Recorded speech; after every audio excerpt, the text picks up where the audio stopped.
All right, coming to the stage next, I can't even say my fucking words. Our next feature, he's an avid festival goer, he's a veteran of the game. Please give it up for Mark Darden.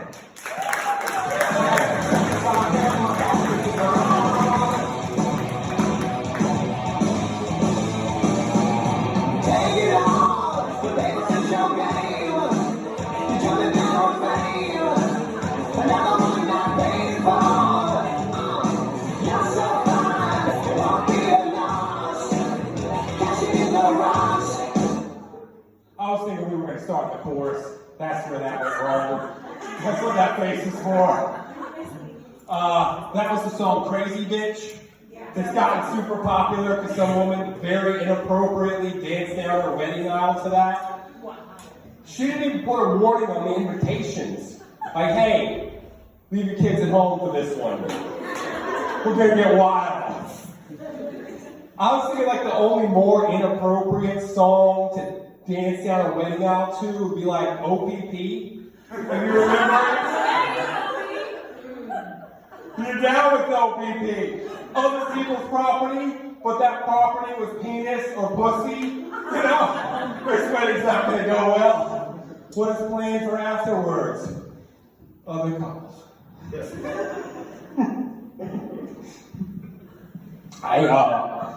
Oh gosh.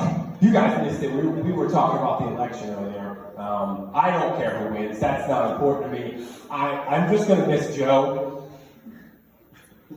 He's been really fun to watch on television. Come on. This is so fun. It's almost like the funniest Final Destination movie ever. You know, just almost anything's going to kill this guy. You know, slippery steps. Why doesn't he have a handler? You know, somebody help him up. The FBI let him get on a bike without training wheels? Are you trying to protect him or not? I figure they must be on like 24-hour buzzer duty. They're just like, no! Get away! He's got a couple more months. Give him his ear back. Yes, he smells like death. I'm thinking this is why he never posed with a dog on the White House lawn. You know, like it would be so hilarious if he was just getting dragged across the lawn by a chihuahua. You know. This is who America elects? Oh, gosh. The FBI had to kill a guy because he was threatening to shoot the president. I was like, is this guy not watching the same news I am? You don't need a sniper rifle. Come on, that's working too hard. Just give a waiter $20 to put some large croutons in his salad. Back to get him, you know? Any kind of choking hazard that would get a baby is a problem. On the wrong day, he might look up while it's raining. Farmers. You know, like a turkey, just not remember, just...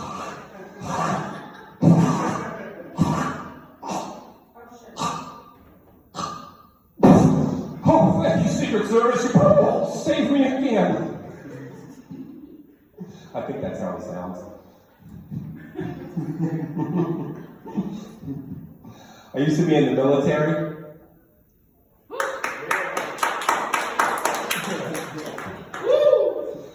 And I have a real hard time remembering 9/11. Like, I was in when it happened. But I was way overseas.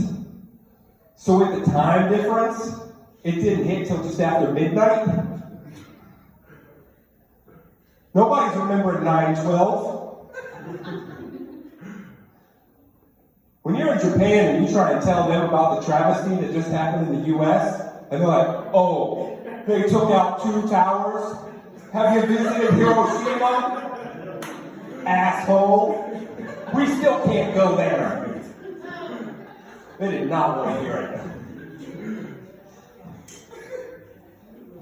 My unit had me come in real early the next morning. They're like, hey, we need you to work the gates. You're going to be checking cars for bombs. I'm like, hey guys, you know I'm in aviation, right? I don't even know what a bomb looks like. I wasn't trained for that. That's okay, buddy. Just get out there and give it a shot. Can we practice a little? We spent 3 weeks learning how to march. Nobody dies if you fuck that up. When they start calling left, right, if you're like, left, left, left, right, left, left, you just do a shuffle, you know, if you get back on it, no bombs go off, nobody dies. They just gave me a mirror with a stick. I didn't even get a gun. I thought that would have been useful. And then they were like, hey, here's some protection. They gave me a flak vest, you know, covered from the neck down, and a helmet covering from the forehead up. Well, for guys, what about my face?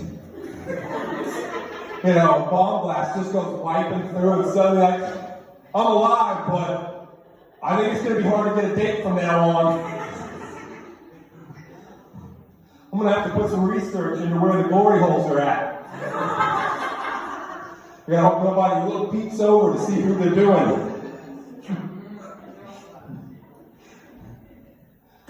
Later on, I would be walking out of some random bar bathroom just thanking the crowd for their service. Like, one of you did a good job.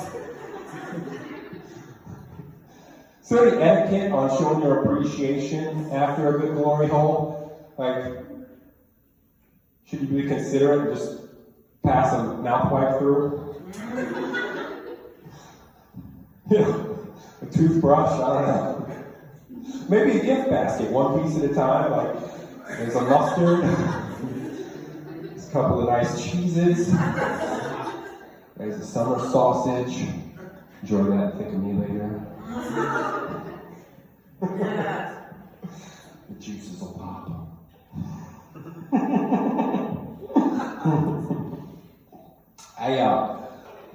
When I was younger, long ago, I was explaining dating apps to my mom, and she didn't like it. She's like, I don't know about these dating apps. Somebody just looks at you and left swipes you. I was like, Mom, I was getting left swiped long before this technology showed up. It just used to hurt a lot worse because I was standing right there in person when they did it. So that made it a lot nicer. I could get rejected 15 times during that joke and not know about it. I don't have to know who doesn't like me.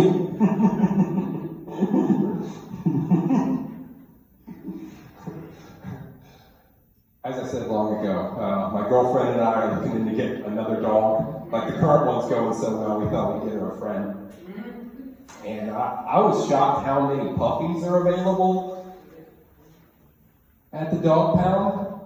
Really made me think, could these dogs stop being so irresponsible with their lovemaking? You know? Come on, dogs. Throw a condom on.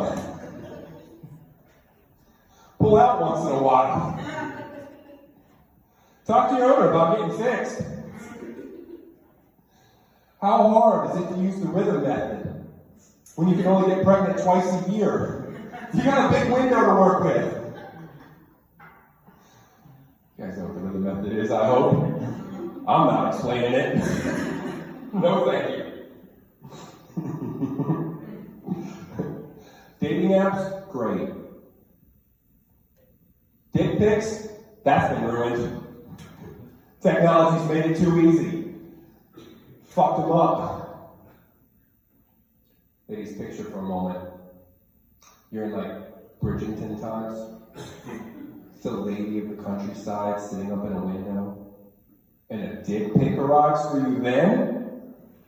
That's an event. You gotta get excited then. You know, that's not every day. Can you imagine what kind of process that guy had to go through to get that? He's gotta be making some real money. Those things aren't cheap. You gotta pay a painter. Come to the house.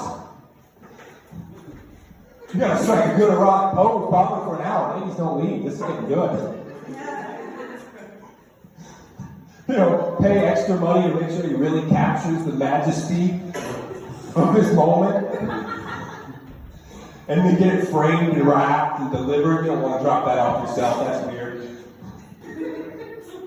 Delivery guy shows up. Lady Annabelle, good Sir Thomas would like you to have this esteemed piece. Representing his esteemed piece, which may hang above your bourgeois and gaze upon it in your darkest hour. You get a dick pic back then, all girlfriends are gonna want to see it. That's exciting. They didn't get one. One of their friends like, oh, he sent you a dick pic. Oh, I forgot one. That's the friend who's 27. It's like 74 in modern times.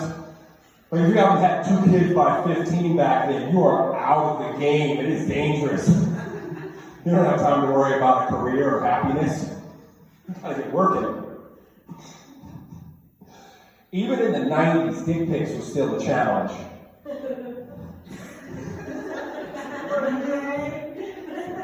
You gotta borrow your one artistic friend's camera, try to get some good lighting going, take all kinds of angles, you know. Really be confident about it. Hope some of those are gonna turn out well. You gotta take this to a drugstore to get developed. That's at least 5 people you don't know who are going to see these dick pics before you do. If you go to the drugstore to pick those up and they're giggling, just turn around and let it go. They would let you select the best ones though and just purchase those. So just, you know, I get my dick pics back, you know, like, nah, I'm trying to save money. That's a maybe. No. That's a good one. Yeah. No. Why is there a brown dick pic in my dick pics? Am I sure it's not mine? Yeah, I'm sure it's not mine. Looks too good. I can't give this to my girl. She would expect too much.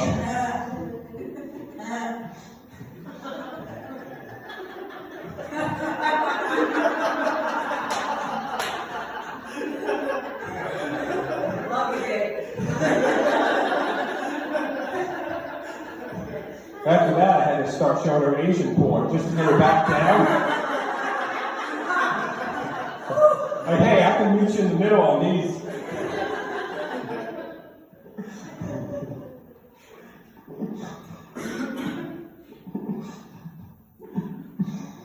I have a silly story from when I was, again, overseas. I was going out to clubs, and I took 2 ladies out to a club, you know. One of them was the girl I was into, and the other one was a friend. So I'm on the dance floor with the girl that I like. And meanwhile, there's like 2 groups of guys out there. No girls. So it's not going that well for them. And they're starting to get pissy about something. I don't know what their argument was about because I didn't speak the language. But they were starting to get heated. And I didn't think we needed to find out what it was about. So I just grabbed, you know, my girl by the hand and started leading her off the dance floor. En route to get off this dance floor, I see her friend. She's dancing with some other guy. We don't know him. I don't stop to ask any questions. I've got the one girl. I just like scoop down, pick. Oh, I'm sorry. Both these girls are like 90 pounds. It's not that heroic. But I just like swooped the other one up and kept walking. You know, up some steps. Boom, the fight I thought was going to happen broke out. The other girl looked back like, oh my gosh, how did he know? People start screaming and running, the door opens. We're like the 4th people out. You know, it was time to great. I set the other girl down. The one girl's like, oh my gosh, you saved us. I'm like, I know, I have done well. This is going to go great. You know, look like a real hero here. Later, much later, I thought back on that and went, that's a totally different story for whoever that other guy was. He and his friends went out to the club. He saw a girl by herself, went over and talked to her. They're on the dance floor. He's like, this is going so good. His buddies are like, yeah. And then after the fight, they're like, where'd that girl go? I was like, I don't know. Some guy just came and took her. What did you say to him? Nothing. He didn't give me a chance. What did he say? Nothing. He just grabbed her and left. He already had a girl too. What a greedy asshole.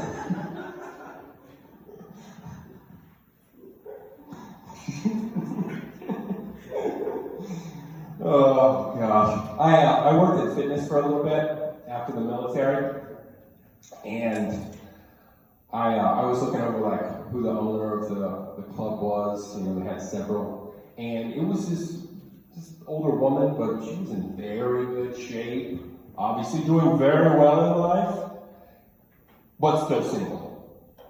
And I thought, hey, not a lot of guys are going to manage to sleep their way to the top, but there's a minority I'd like to be a part of. It's a math joke, you know, statistics, whatnot.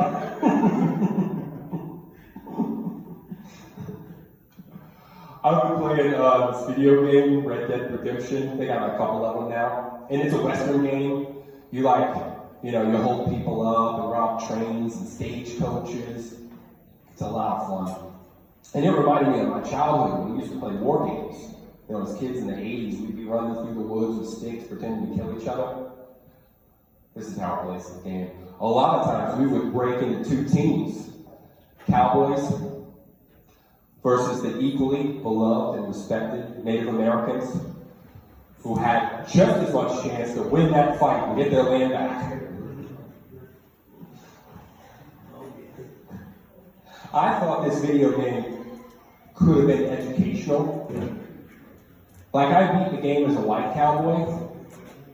Why don't they have me start over as something else? Like, I could then have to play the game as a Mexican cowboy? Suddenly the gang wants me to do twice the work for half the pay? Assholes.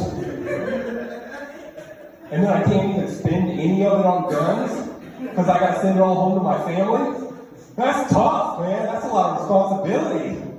I was just living easy as a white guy. That's a good history lesson. Then the game could start over again. This time I got to play as a Chinese cowboy.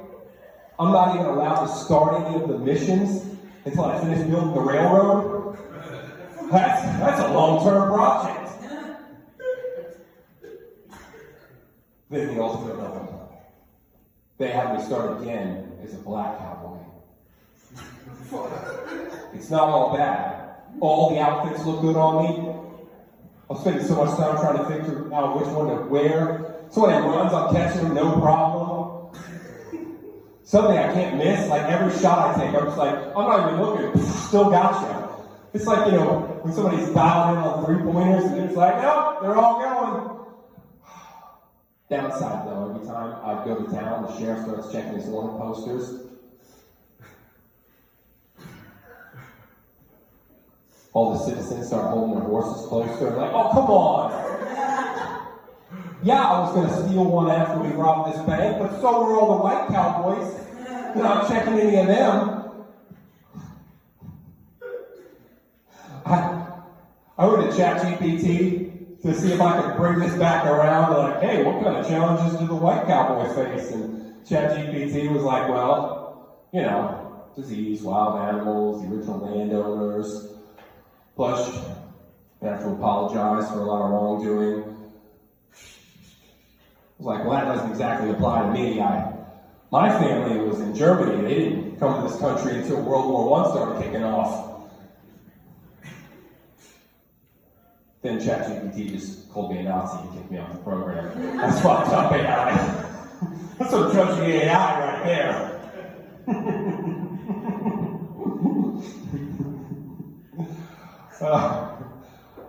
I really love Jason Statham movies. Yeah. I know, right? He's always awesome. You getting the table ready for expediency? It's like Statham. Yeah, that's what he was doing in the movie I was watching too. It was Transporter. You know that movie, right? Yeah. He would deliver whatever people wanted, their questions asked. Me being a comic, though, I thought, is Porter a word by itself? So I looked it up. And it was. A porter was somebody who moved bags and other things from one place to another, usually in a hotel or a train station, but that wasn't required for the definition, so I thought they could have a new transporter movie. Where Jason Statham would still be doing the same job, but it would be called Transporter. So this time it just identifies differently. Those fight scenes would be wild. There's a bald, buff dude with a perfect set of double D's bouncing around because he's always taking his shirt off. That's not fair to the other guys in that fight. They're trying to keep their fight defense going, but they keep getting distracted. You know? Jason Statham's just like, hey, you and your mates can get out of my way. Or pull this shit.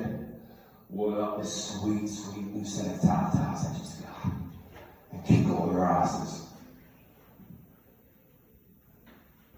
Seriously, you're trying to get blocks with that going on, just like, you know, that's too distracting. I'm a guy. I can handle one thought at a time. I can't multitask like that. I'm going to tell one more, and I'm going to get that on out of here. So I used to watch a lot of Sesame Street as a kid. It's a really good show where cracked out puppet monsters would try to teach me math and writing. As an adult, I thought it would be hilarious if Vampire Hunters went on that show. Just about the time that Count was teaching the kids. Like, can you picture that? Where he just comes out, children, do you know the Sesame Street number of the day? And then Vampire Hunters bust in, you know, because they don't know, and then it's like, you're great little kids, you sick son of a bitch. What? No, I don't bite these children, I just teach them to count. 1, 2, 3 steaks to be hot. PBS, not one for my ideas. Thank you guys so much for being a fun audience. I love God.